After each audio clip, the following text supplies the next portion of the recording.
নমস্কার বন্ধুরা, আশা করি আপনারা সকলে ভালো আছেন।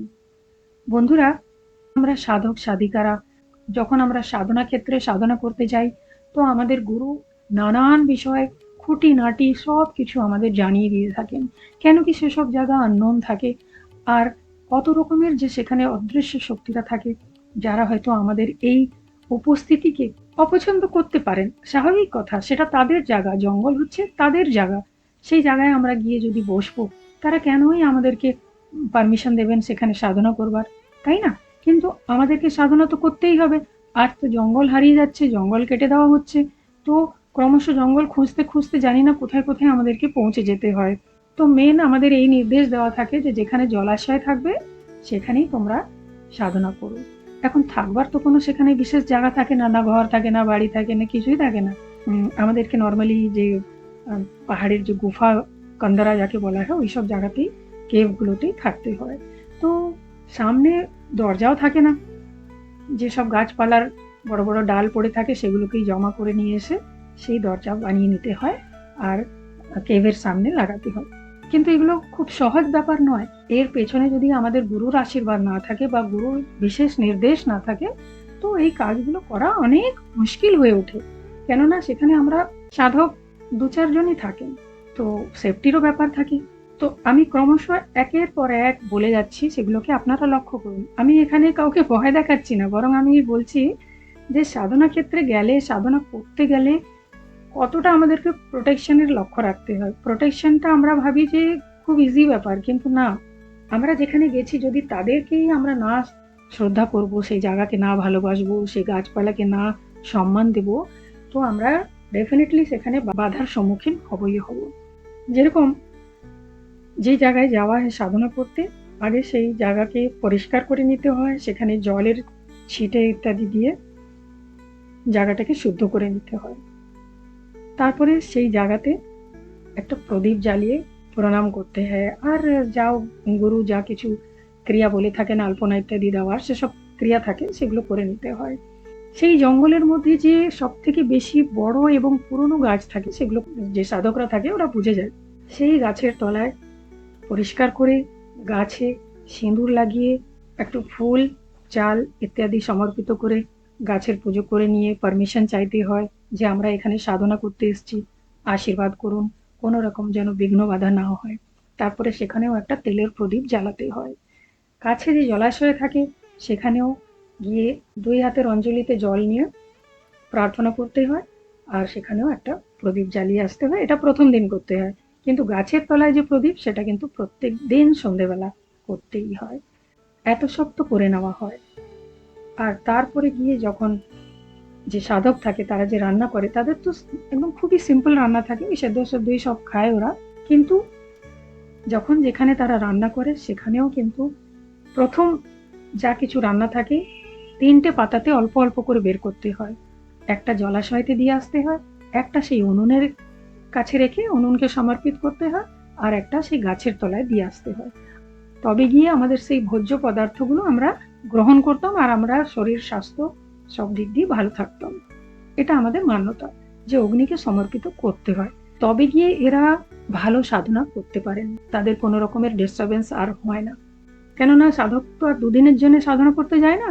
গুরু আদেশে, গুরু নির্দেশে তাদেরকে ৩ মাস ৬ মাস এইভাবে এই পাহাড়ে জঙ্গলে থাকতে হয়। কত রকমের বিপদ হয় যদি এইসব নিয়মকে না পালন করা হয়। তো হঠাৎ দেখা যায় যে সন্ধেবেলা এত ঝড় হবে, কি শুকনো পাতা এত জমা হয়ে যাবে, কি সেই যে আমাদের গুফা থাকবে, গুফার সামনে একটা বিরাট পাতার স্তূপ তৈরি হয়ে যাবে। সেগুলোকে পরিষ্কার করা, গুফা পরিষ্কার করা, সে আর বিরাট কাজ হয়ে যায়। আবার অনেক সময় দেখা হয় যে বানর বা অন্যান্য জীবজন্তুরা এসে এমন বিরক্তি করবে যে সাধক সাধনাই করতে পারবে না। আবার এটাও দেখা যায় যে গাছের তলায় বসে হয়তো সাধক সাধনা করছে, মন্ত্রজপ করছে, ক্রিয়া ইত্যাদি করছে, তো গাছের উপরে পাখিরা বসে এমন বিট ফেলবে কি সাধক তখন ত্রাহি ত্রাহি করে উঠবে। তো এই ধরনের কিছু কিছু ঘটনাগুলো হতে থাকে। এতে বুঝে যেতে হয় যে সেখানকার যে জঙ্গল দেবতা বা অদৃশ্য শক্তি এরা পছন্দ করছে না। তাই আমি যে বর্তমান যে ক্রিয়াগুলো বলে নিলাম, এই ক্রিয়াগুলো করতে হয়। আমি একটি ঘটনা বলছি। সল্ট লেকে এক ভদ্রমহিলা থাকেন, উনি মাঝে মাঝে কমেন্ট সেকশনেও কমেন্ট লিখেন। তো উনি আমাকে বলেছিলেন ওনার বাড়ি হলো সল্ট লেকে ক্যানেলের কাছে। ওনার বাড়িতে অনেক গাছ আছে, বিরাট এরিয়াতে ওনার বাড়ি। ওনার সাথে এমন একটি ঘটনা ঘটেছিল কি ওনাকে সেই বাড়ির থেকে বের করা হচ্ছিল। যখন এই ঘটনাটা আমার কাছে আসে তো আমি বললাম, তুমি সেফ থাকো, তোমার কিছু হবে না। আর তাকে যে পদ্ধতিটা বলে দিয়েছিলাম যে একটি গাছে তুমি হনুমানজির সিঁদুর লাগাও, একটি লাল ইঁট রাখো, আর প্রত্যেকদিন ওখানে একটা ধূপকাঠি জ্বালিয়ে দিও বা প্রদীপ জ্বালিয়ে দিও, আর তোমার মনের ইচ্ছা বলো। আমি শুনতে পারলাম যে সেই জায়গাটি, সেই ঘরটি ওই ভদ্রমহিলারই হয়ে গেছে। কথা হচ্ছে যে আমাদের যে আশেপাশে যে অদৃশ্য শক্তিরা থাকে তারাও অনেক সাপোর্টিভ থাকে, কিন্তু আমরা ওদের ভ্যালু দেই না, ওদের বুঝতেই চাই না। তো আমরা যদি একটা আননোন প্লেস যেমন জঙ্গলে যাব, তো কেন কারো সাপোর্ট পাবো আমরা? এরকম হয় না।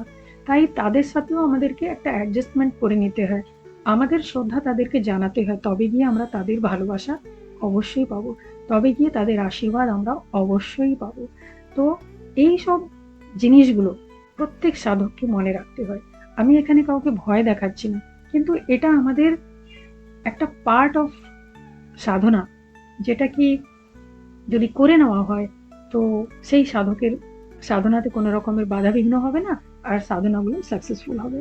তারপরে যে রান্না করা হয়, রান্না করলে কি হয় না, সেই জমিকে খুঁড়া হয়, খুঁড়ে সেখানে আবার উনুন জ্বালানো হয়, অর্থাৎ সেই জমিকে আমরা হিট দিচ্ছি। এটা তো জমির কষ্ট, তাই না? যদি ফিল করি তো অবশ্যই কষ্ট হয়, তার ধরতিকে মাতা বলি আমরা।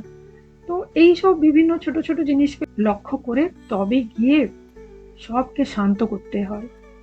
যেসব প্রসিজার বললাম সেই বিধিগুলোকে করে নিয়ে সেই জায়গাগুলোকে শান্ত করে তৃপ্ত করে তারপরে গিয়ে সাধনা করতে হয়। ইভেন এই যে চারপাশে জঙ্গলে আমরা এত এত বিশাল বিশাল গাছ দেখতে পাই, যদি কোনো সাধক 15 দিন 20 দিন যদি সাধনা করে সেখানে বসে, তো সে নির্ঘাত দেখতে পারবে যে প্রত্যেকটি গাছ থেকে কিছু না কিছু অদৃশ্য শক্তি বাইরে বেরাচ্ছে। অনেক সময় সাধকের নিজের মনেরও ভাব থাকে সেগুলো, কিন্তু আমার যা এক্সপিরিয়েন্স বলে যে প্রত্যেকটি গাছ থেকে বিভিন্ন রকমের স্বরূপ বেরাতে থাকে। তারা কে থাকে? তারা হয় বৃক্ষ দেবতা, তাদেরকেও দেবতা বলা হয়।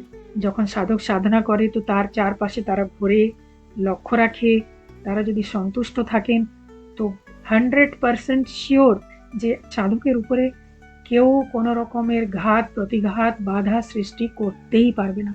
এই যে বন্য দেবতারা থাকে, এই যে বৃক্ষ দেবতারা থাকে, এরা এমন ভাবে সাধকের রক্ষা করে চিন্তা করা যাবে না। যখন সেই সব গাছে সকালবেলা একটু একটু করে জল দেওয়া হয় তো মনে হবে যেন তারা আনন্দে একদম শিহরে উঠছে, তারা এত পুলকিত হচ্ছে আর সাধকে আশীর্বাদ করছে। আশীর্বাদ এই জিনিসগুলো না সাধক নিজে ফিল করতে থাকে, এগুলো কেউ বলে না ওখানে, কিন্তু সাধকের মনে নিজে চলে আসে। তো এগুলো খুব গভীরভাবে যখন সাধনাতে ডুবে এক সাধক, তখন প্রত্যেকটি গাছে তাকে সেই রকম কখনো দেবতা দেখা যায়, কোথাও দেবী দেখা যায়, কখনো কখনো নিজের ইষ্ট দেবতাকেও সে দেখতে পায়। সব তো দেখতে গেলে একই, ব্রহ্মাণ্ডের সবই শক্তি এক, কিন্তু তবুও আমরা যেহেতু ভক্তি করি, যেহেতু তাদের সম্মান দেই, আর সম্মান দেওয়া উচিত, তাই তাদেরকে আলাদা আলাদা নাম রেখে আমরা তাদের পূজ্য বলে ভক্তি করি, সম্মান জানাই। আমি তাই বারবার প্রণাম জানাবো মহান সায়েন্টিস্ট স্যার জগদীশ চন্দ্র বসুজির, যিনি বলেছিলেন, যিনি ইনভেন্ট করেছিলেন যে গাছপালাতেও প্রাণ আছে। তো যদি গাছপালাতে প্রাণ আছে তো আমরা কেন ওনাদের শ্রদ্ধা করব না, কেন ওনাদের ভালোবাসবো না? ওনাদের নিশ্চয়ই ভালোবাসবো, ওনাদের রক্ষার জন্য চেষ্টা করব, তবে গিয়ে তারাও আমাদেরকে রক্ষা করবেন, তবে গিয়ে তারাও আমাদের সব দিক দিয়ে সাপোর্ট করবেন। এগুলো যাও কিছু আমি আপনাদেরকে আজ এখানে জানাচ্ছি, এগুলো আমার নিজস্ব এক্সপিরিয়েন্স। অনেক চেষ্টা করে অনেক কিছু বুঝে অনেক কিছু দেখবার পর এগুলো আমরা রিয়েলাইজ করি যে সত্যি তো এই বন জঙ্গল এরা আমাদেরকে কত ভালোবাসে, অক্সিজেন দিচ্ছে, জল দিচ্ছে, খেতে ফল দিচ্ছে, তবু কেন আমরা এই গাছপালার একটু কেয়ার করতে পারি না? আশা করব বন্ধুরা আজকে যে আমি এই বিষয়টা জানালাম, একটু সংক্ষিপ্তে জানিয়েছি, তবু একটু মনে হচ্ছে বড় হয়ে যাচ্ছে, তো আপনাদেরকে নিশ্চয়ই ভালো লেগে থাকবে। এই জন্যই আমি বললাম জঙ্গলে মঙ্গল সাধনা। জঙ্গলে আমরা পিকনিক করতে যাই, আনন্দ করতে যাই, সাধনা করতে যাই, কিন্তু আমাদের মেন উদ্দেশ্য কি থাকে? না আমাদের মঙ্গল হোক। মঙ্গল কি করে হবে? যদি আমরা মঙ্গলের জন্যে কিছু ক্রিয়া না করব। তো ছোট, ছোট যেসব ক্রিয়াগুলো বলে দিলাম, এগুলো প্রারম্ভিক দৃষ্টিতে অবশ্যই করতে হয়। তবে গিয়ে সাধনা সফল হয়। আজ তাহলে এই পর্যন্ত। আপনারা যদি কিছু জানতে চান অবশ্যই কমেন্ট সেকশনে লিখতে পারেন। আপনারা সকলে ভালো থাকুন। জয় রঘুনাথজি।